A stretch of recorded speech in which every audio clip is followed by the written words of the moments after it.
Problem number 5. Yan. A trial balance before adjustments included the following.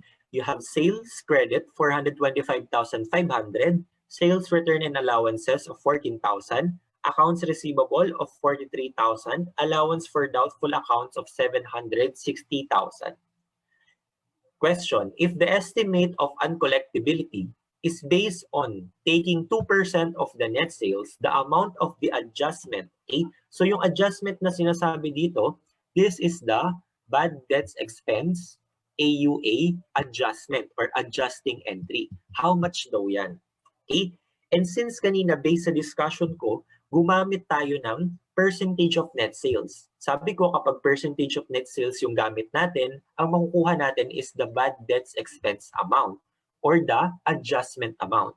Okay? So yan yung amount na ilalagay natin dito.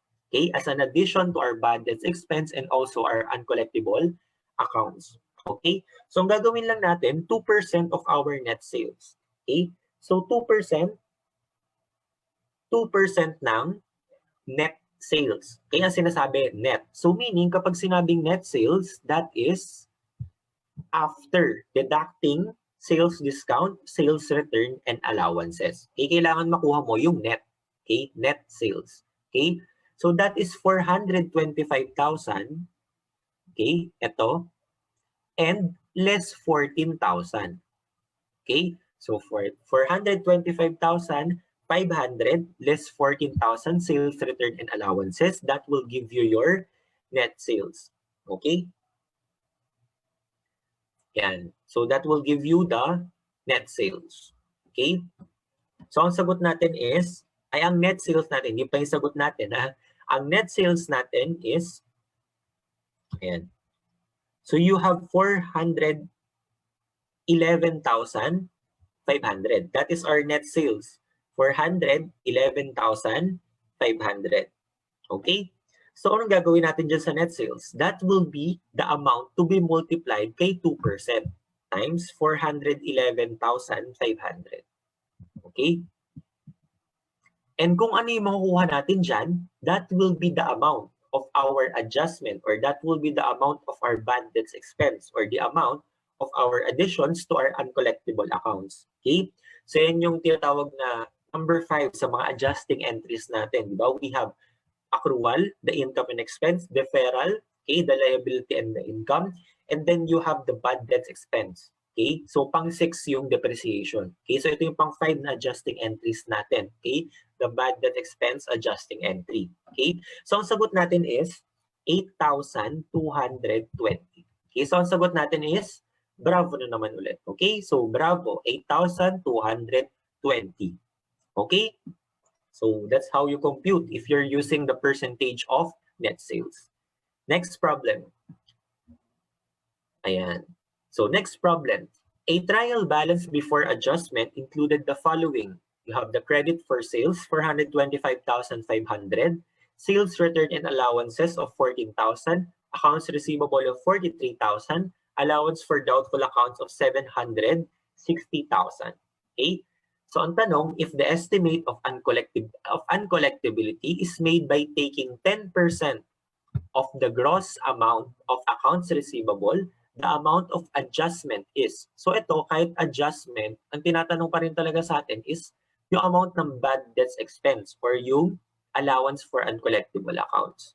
So dito, i-squeeze natin or kukuhanin natin, kukumpitin natin yung amount ng bad debts expense. Through what?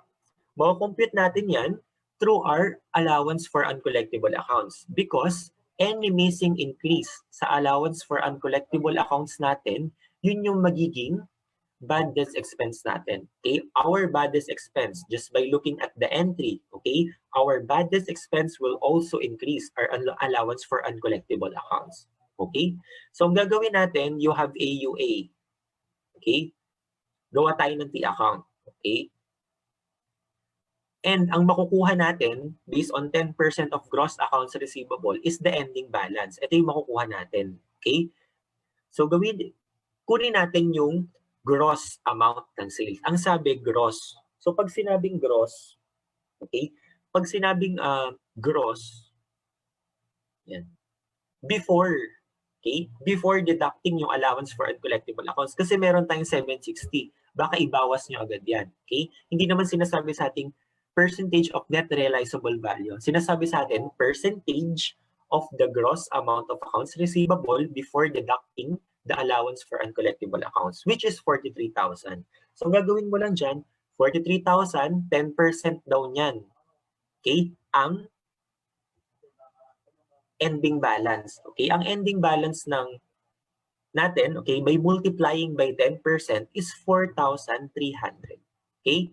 So dapat ang ending balance natin, dahil gumamit tayo ng percentage of gross accounts receivable, is 4,300. Okay? Dapat yan yung balance ng uncollectible accounts natin. Okay? Ano yung beginning balance ng uncollectible accounts natin? Ang beginning balance ng uncollectible accounts natin is 760,000 credit. 760 pesos credit. Okay? So dito mo yan makikita, beginning balance. So ang nawawala ito. Okay? Which is the additions to your allowance for uncollectible accounts and also represents the additions to your bad debts expense. Okay? And that is our adjusting entry. That is the amount needed, okay, to be, okay, nagagamitin natin as an adjusting entry. Okay, so gawin mo lang, i-minus mo si 4,300 kay 760 to get the increase in allowance for uncollectible accounts para mag-tie up siya dun sa needed na ending balance, okay, na 4,300. So you will get 3,540. Okay, so ang sagot natin is alpha. 3,540. Okay? So kung papalitan natin to, 3,540 to, 3,540 to. Okay? So that's what will happen if you will use the percentage of accounts receivable. Okay? So kailangan i-recompute mo talaga kung ilan yung adjustment. Okay? Or which represents your bad debts expense and an addition to your allowance for uncollectible accounts. Okay? Next problem. Problem number 7. So ito, ayan. So S company has the following account balances at year-end. You have accounts receivable of 60,000, allowance for doubtful accounts of 3,600, sales discount of 2,400. S should report accounts receivable at a net amount. So pag sinabing net amount, ang sinasabi lang dun dito is the net realizable value. Okay? So ang accounts receivable net natin is accounts receivable gross less ending balance of your allowance for uncollectible accounts. You will get net realizable value or accounts receivable dash net. Pareho lang yan. NRV, accounts receivable dash net. Ay, comma net. Pareho lang yan. Or accounts receivable at a net amount. So madali lang. Yung accounts receivable mo na 60,000, babawasan mo lang siya ng 3,600 kasi yan na yung balances niya at year-end. You will get an ending balance of 56,400. Okay? So, dali lang, di ba? Ang sagot natin is bravo. Okay? That is the other term for NRB, accounts receivable at net amount, or AR, comma net. Okay? Problem number 8. H Corporation had a January 1, 2019 or beginning balance in the allowance for doubtful accounts of 10,000. During 2019, it wrote off 7,200 of accounts and collected 2,100 on accounts previously written off. The balance in accounts receivable was 200,000 at January 1 or the beginning and 240,000 at December 31 or ending. At December 31, 2019, H Corporation estimates that 5% of accounts receivable will prove to be uncollectible. Okay? So dito pa lang, sabihin ko na 5% of accounts receivable, that represents the ending balance. Okay? Ending balance yan ng AUA mo, yung 5% na accounts receivable mo. Okay? And yung accounts receivable na gagamitin mo, always remember, gross. Pero pag sinabing gross, okay? Gross, di ba? Ang sabi kanina, gross. Pero dapat after write-off. Okay? So, di ba, may sinabi sa atin during 2019, nag-write-off daw ng 7,200. Okay? So, dapat i-reflect mo na agad sa accounts receivable mo, nakukumpitan mo ng 5% ng accounts receivable, okay? Kailangan i-deduct mo na doon yung write-off amount. Okay? So, kung may write-off ka man, okay, and may na-collect ka, okay? Kung may na-write off ka or may na-collect ka, dapat reflected na yon, okay, doon sa magiging balance ng accounts receivable mo. Nakukumpitan mo ng 5% para makuha yung ending balance ng allowance for uncollectible accounts.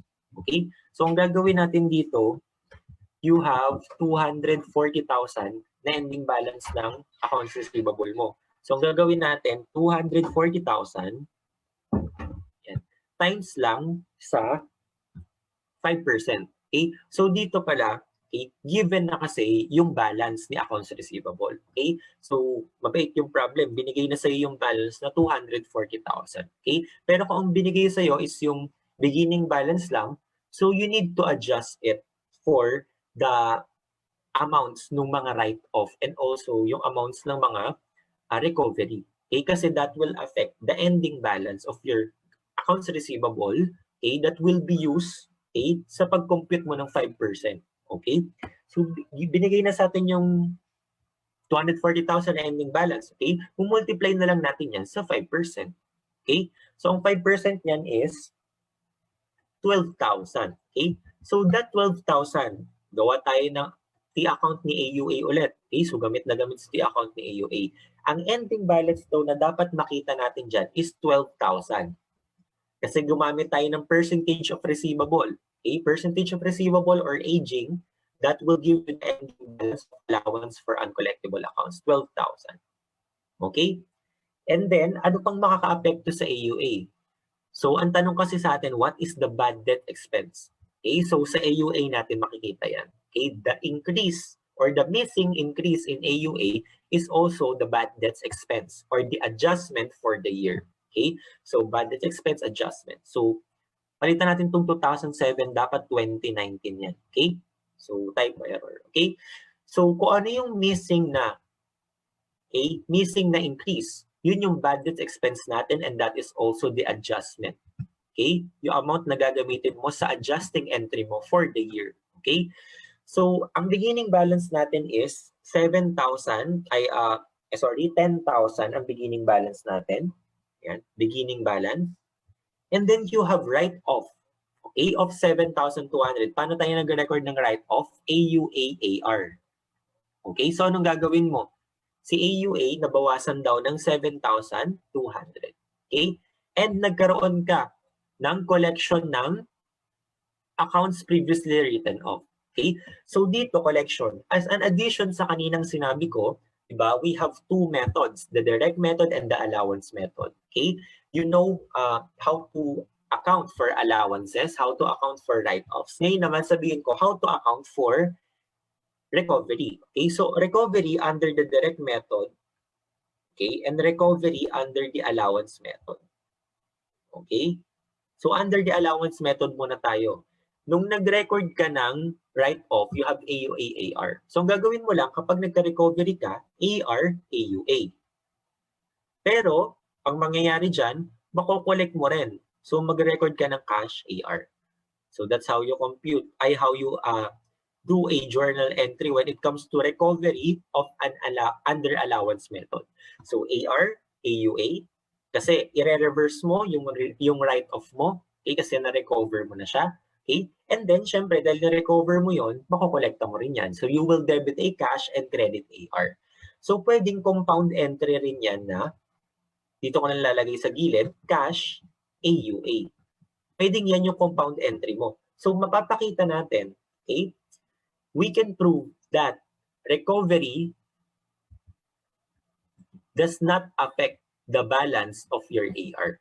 Okay? Recovery does not affect the balance of your AR. Okay? Kasi dito, madadagdagan man yung AR mo, mababawas din. So recovery does not affect anymore the balance of your AR. Okay?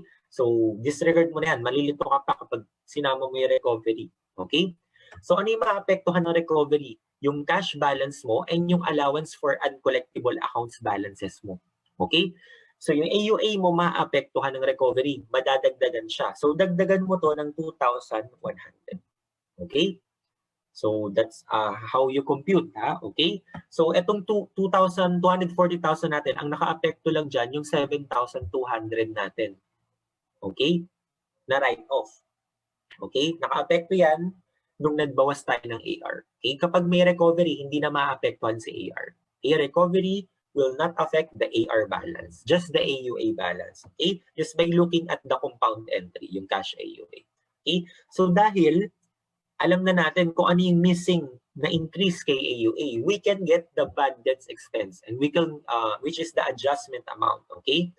So therefore, you have 12,000, i-add natin si 7,200, i-minus natin si 2,100, and also si 10,000. And we will get how much? 7,100. So ang sagot natin is bravo ulit. Okay? 7,100 representing the increase in allowance for uncollectible accounts and increase in bad debt expense representing our adjustment amount for our adjusting entry. Okay? So ang sagot natin 7,100, bravo. Okay? Ayan. Ayan. So dito, okay, kay ayan. Yan, okay? So next problem, problem number 9. Okay, problem number 9. Our company had a, ayan. So itong problem number 9 natin, ayan. Ang tinatanong sa atin, okay, what should our corporation report as its allowance for doubtful account? Ang tinatanong sa atin, balance ng AUA at December 31, 2019. Okay? Pag tinanong sa iyo yung balance ng AUA, titingin ka agad, ano yung method na ginamit? Kung percentage of sales, bad debt expense ang makukuha mo dyan. So therefore, magko-compute ka pa.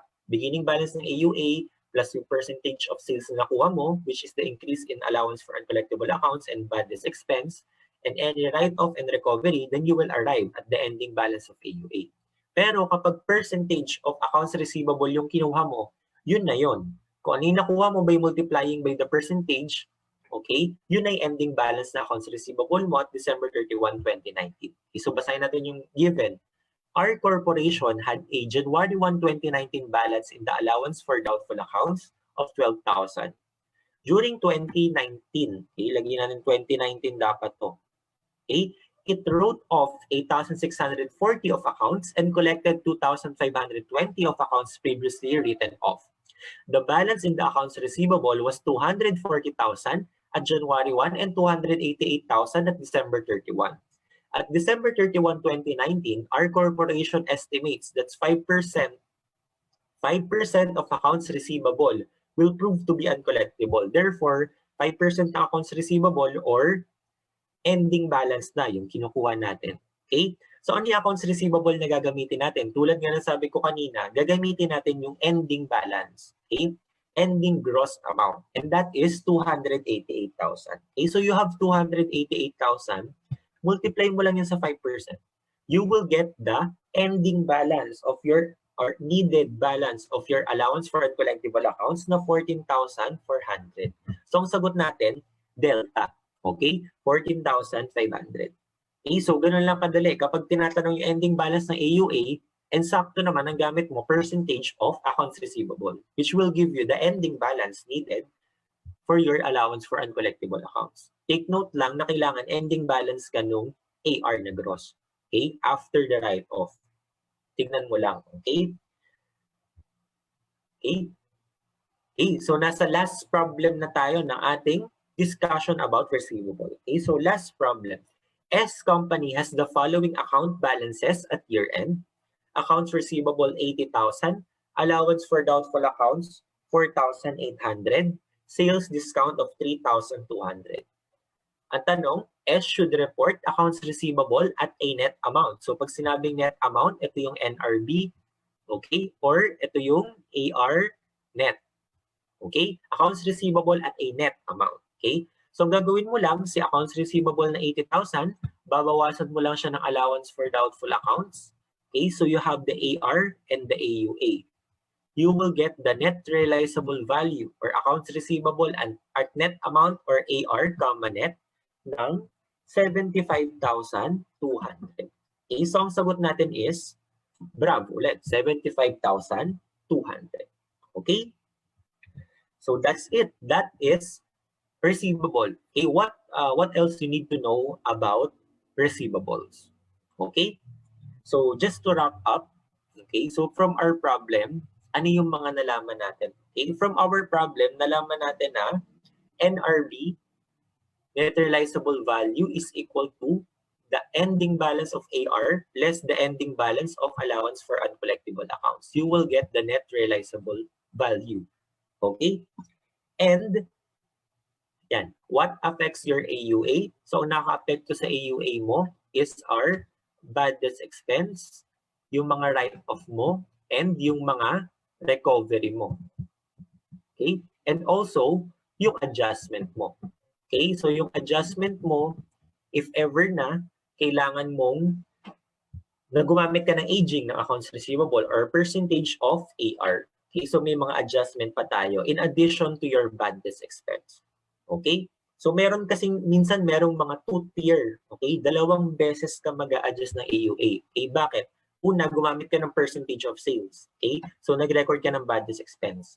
Pero that is not a parang most reliable, okay, na basis ng magiging balance ng AUA mo. So ginagawa ng iba, bukod sa percentage of sales pa sila, nag-aging pa sila. And based sa aging, kailangan ganito pala, mas mataas pa yung AUA mo or uncollectible mo. Therefore, mag-a-adjust ka or mag-a-adjust ka as an addition to your bad debts expense for the year ng additional allowance for uncollectible accounts, okay, or bad debts expense. And nalaman rin natin na there are two methods rather, okay, of recording ng ating allowance for uncollectible accounts. We have the direct and the allowance, and nalaman rin natin paano mag-record or what are the adjusting entries. Okay, with regards to first, recording of allowance, next is write-off, next is recovery.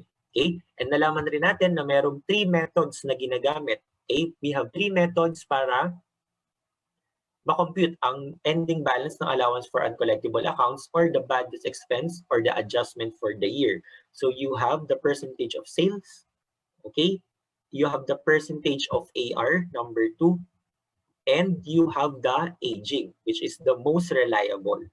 Okay? Aging, most reliable. Percentage of sales, matching principal, percentage of AR, okay? So the net realizable value, okay? And then aging.